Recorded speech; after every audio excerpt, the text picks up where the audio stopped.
आता आपल्या आवडत्या मालिकेचे संपूर्ण भाग मालिका प्रसारित झाल्यानंतर लगेचच पाहू शकता फक्त सन नेक्स्ट वर. भारतातील प्रेक्षकांसाठी मोफत सेवा. गिरिजाला तिच्या टेन्शन मधून रिलीफ मिळत होतं ग. खूप दिवसांनी मी तिला आनंदात पाहिलं, हसताना पाहिलं. ती बाई आली आणि गिरिजा एकदमच दुखावली गेली.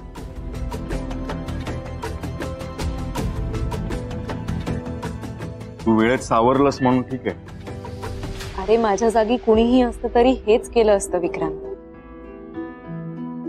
शेवटी आपण एकमेकांचे कुणीतरी आहोत.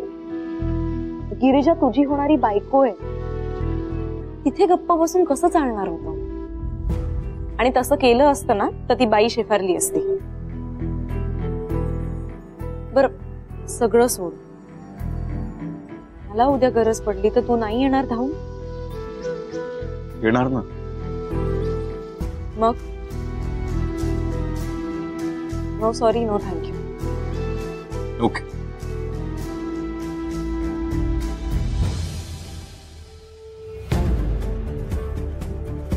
काय झालं? कुठे काय? एक विचारू काव्या? हो. मध्ये अशी गप्प का होतेस? कुठे काय? बघ काव्या, मी खूपदा तुला पाहिजे, पुन्हा बोलता बोलता मध्येच गप्प होऊन जातेस. काय झालंय? कसला विचार करतेस? काही प्रॉब्लेम आहे का? नाही काही असेल तर सांग मला. हे असं काही नाहीये. I am all good. I am fine.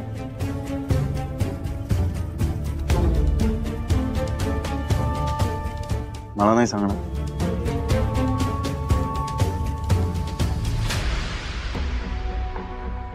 वेळ आली ना की नक्की सांगते. बघा ऑप्शन आहे माझ्याकडे.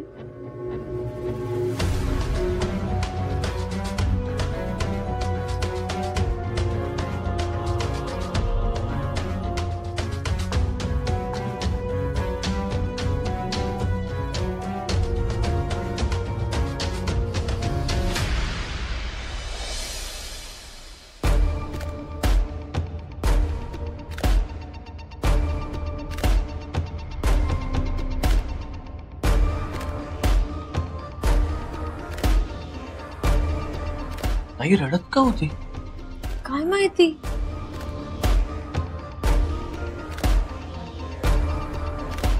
मला काही कळलंच नाही. बरं झालं ना मी तुला घरी घेऊन आलो ते. हा आधीच घरात एवढं टेन्शन चालू आहे. ताईला जर तुझं हे नाटक कळलं असतं ना तर तिला आणखी वाईट वाटलं असतं. दादा पण ताई रडत का होती रे? तिला माझ्याबद्दल कळलं नसेल ना की मी खोटं बोलून पार्टीला गेले होते म्हणून रडत असेल का ती? नाही नाही नाही, तुझ्याबद्दल तिला कळलं असतं तर 2 थोबाडीत दिल्या असतं तुझ्या. अशी रडत नसते बसली. थोबाडीत तर मारले असतं तिने माझ्या.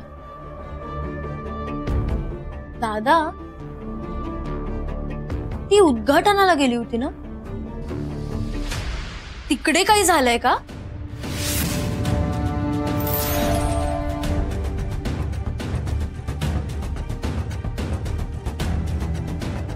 बरोबर आहे,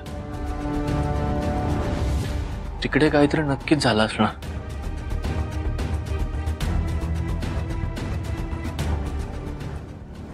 काय झालं असेल तिथे?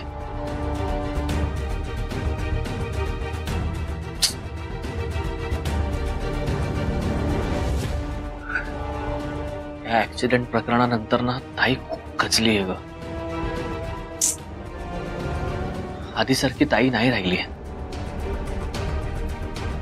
आधीची ताई असते ना तर अशी रडत नसती बसली. आता तेच ना. मी विक्रांतला कॉल करून बघू का? नाही नाही नाही, नको नको. आता फोन करणं बरोबर नाहीये. हे बघ मला वाटतं ताईला थोडा वेळ देऊयात. ती स्वतःहून सगळं सांगेल आपल्याला. बर तू जा जा जा जाऊन झोप. तू पण लवकर झोप. हा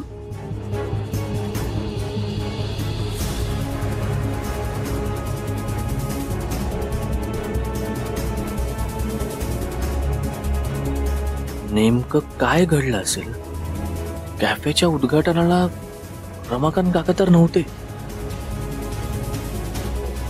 आणि मीना काकू तर चांगलं वागतात ताईशी. मग ताईला काय झालं असेल?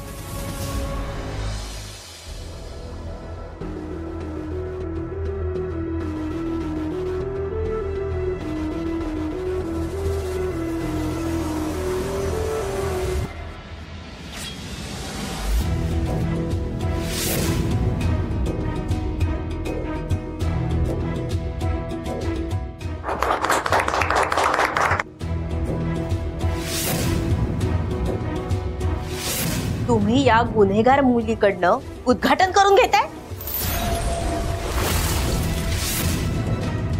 कोण आहात कोण तुम्ही? तिनं ज्या मुलाचा खून केलाय ना त्याचे मामा मामे आहोत आम्ही.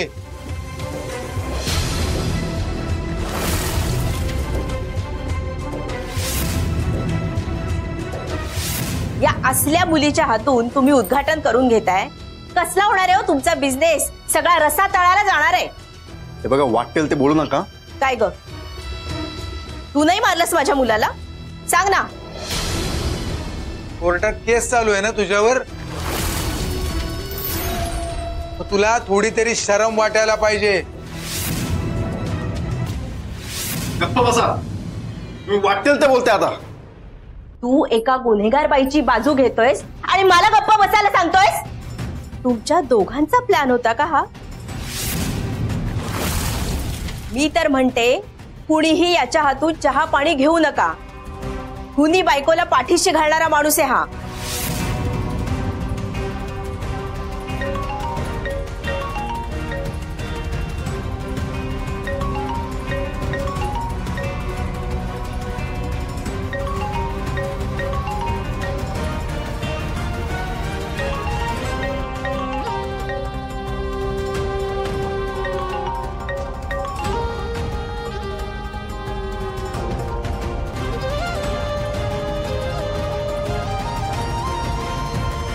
गिरिजा,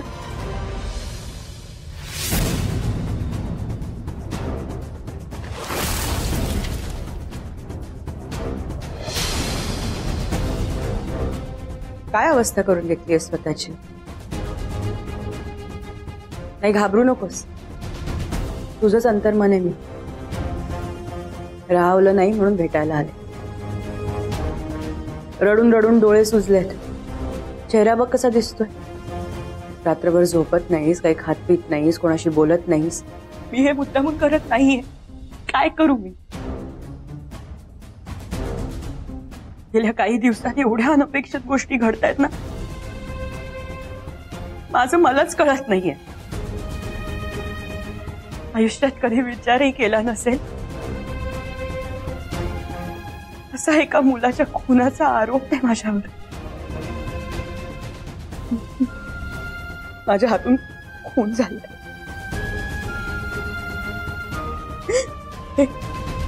हे हात रक्ताने माखले.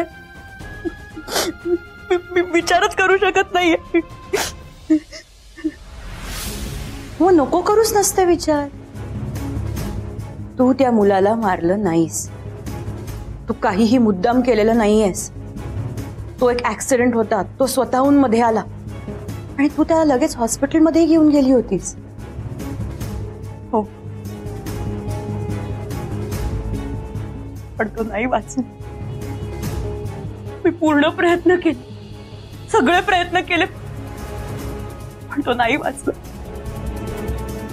लोक मला खुनी म्हणतात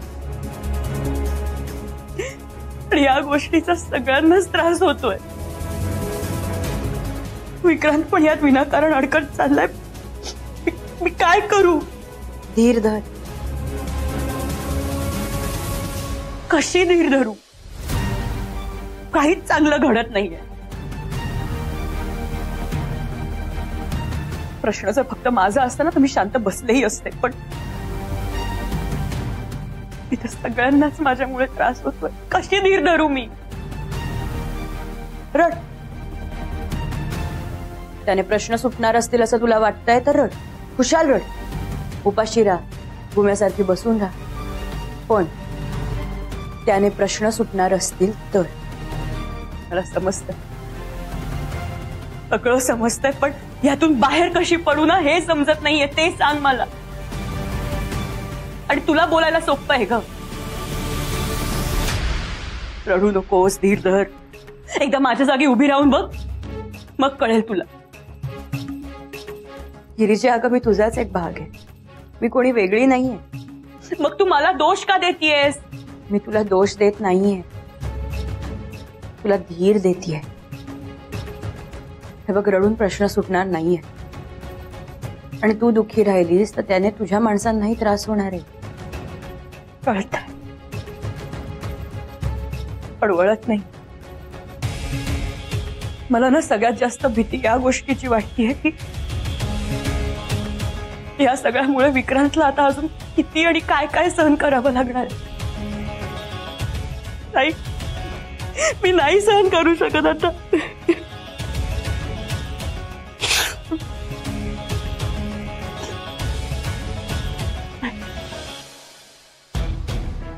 माझ्यात आता अजून लढायची ताकद नाही उरली. बस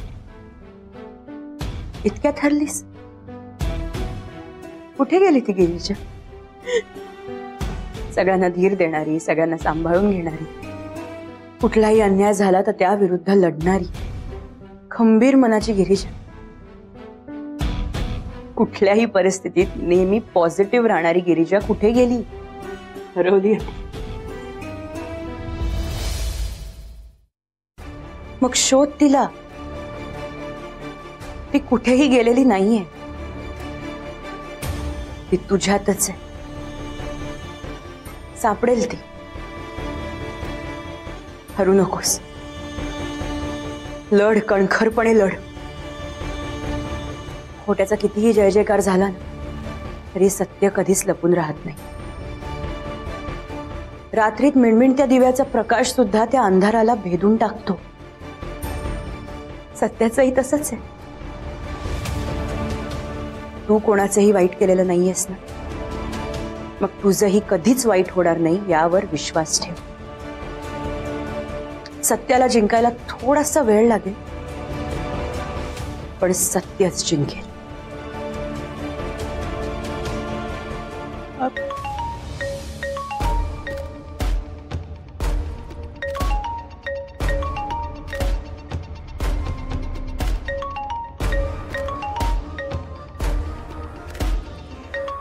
काका, काका का फोन करताय?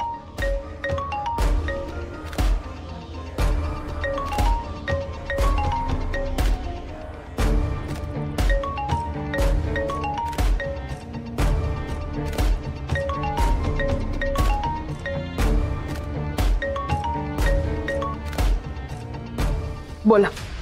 कसा हस बाय गिरिजा, तुझी काळजी वाट होती गो, म्हणून तुका फोन केलं. कसा ना गिरिजाबाई, एक छोटीशी चूक पण त्याचे परिणाम आमका सगळ्यांका भोगूचे लागले गो.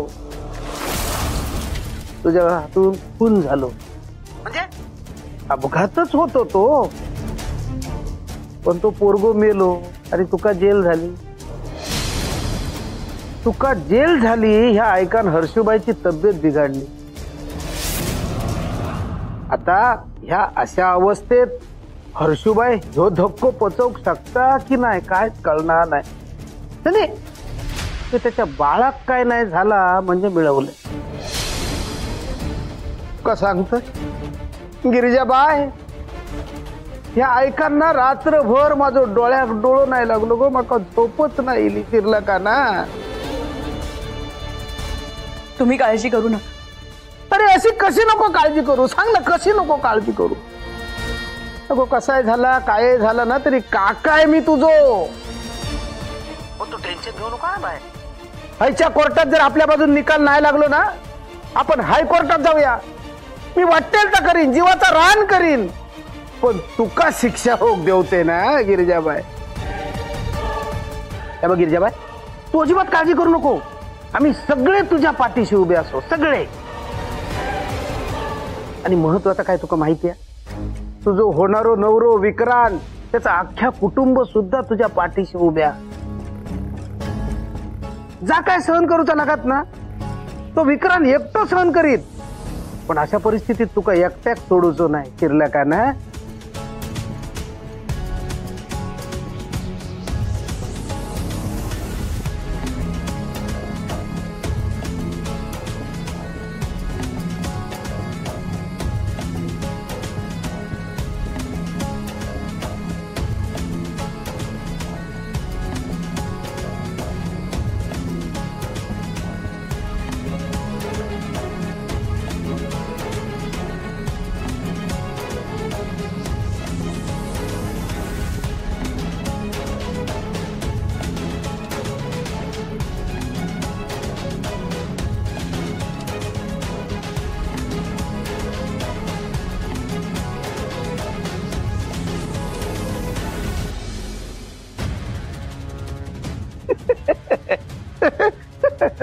मीनाताई, तुम्ही सांगितलेलं सगळं काम पत्ते झाला चिरला का ना.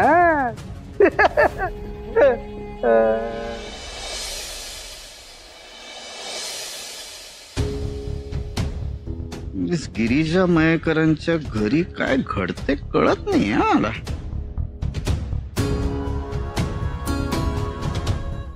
माझ्या पपेटला फोन करतो ना.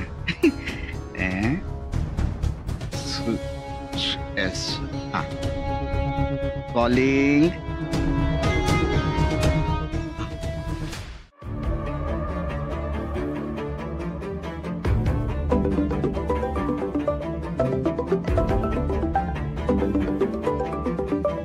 जयंत सरांचा कॉल के सकाळी.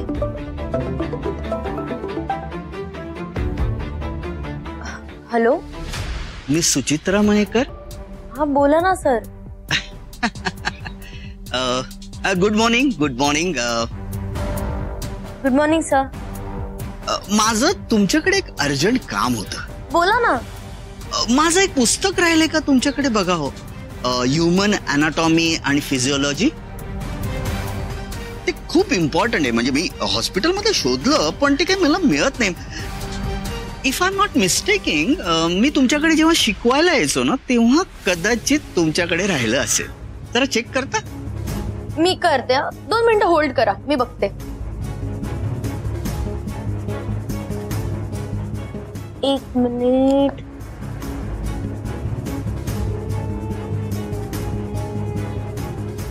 हा हा सर, इकडेच आहे, सापडलं मला.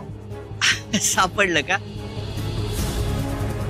ओ गॉड, किती शोधलं मी इथे. हो मी सुचित्रा मयेकर, प्लीज मला ते तुम्ही आणून द्याल का? त्या पुस्तकाची मला खूप गरज आहे. तर तुम्ही प्लीज नका म्हणू, मी आणून देते हॉस्पिटलला. मी सुचित्रा मयेकर, मी एक 10 मिनिटात एका मीटिंग साठी निघतोय. आपण कुठेतरी अर्ध्या वाटेत भेटूया आणि तुम्ही मला ते बुक द्या. Is that okay? Okay sir, येते मी. सुपर. ठेवतो फोन. चालेल, बाय.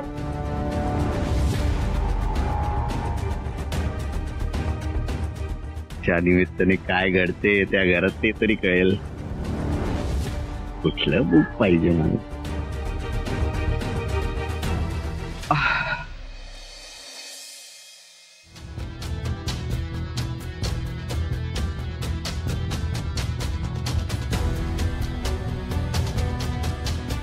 ताई, मी जरा बाहेर जाऊन येते, लगेच येईन.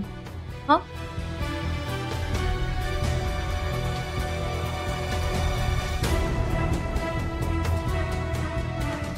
ताई,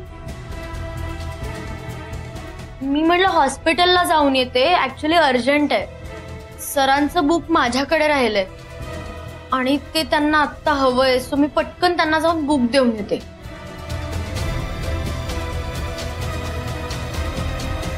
ताई,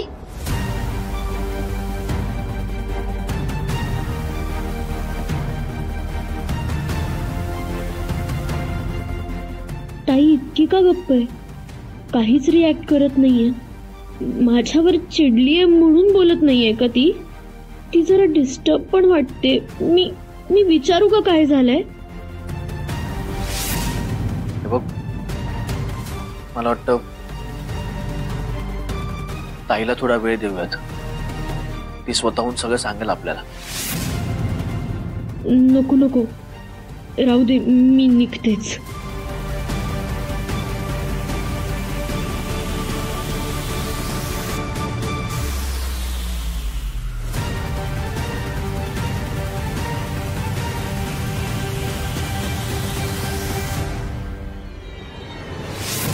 तुम्ही या गुन्हेगार मुलीकडनं उद्घाटन करून घेताय?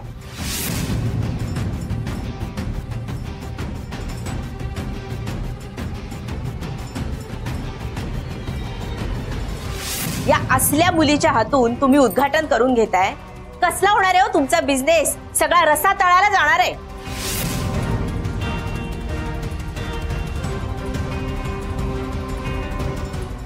मी तर म्हणते कुणीही याच्या हातून चहा पाणी घेऊ नका. हुनी बायकोला पाठीशी घालणारा माणूस आहे हा.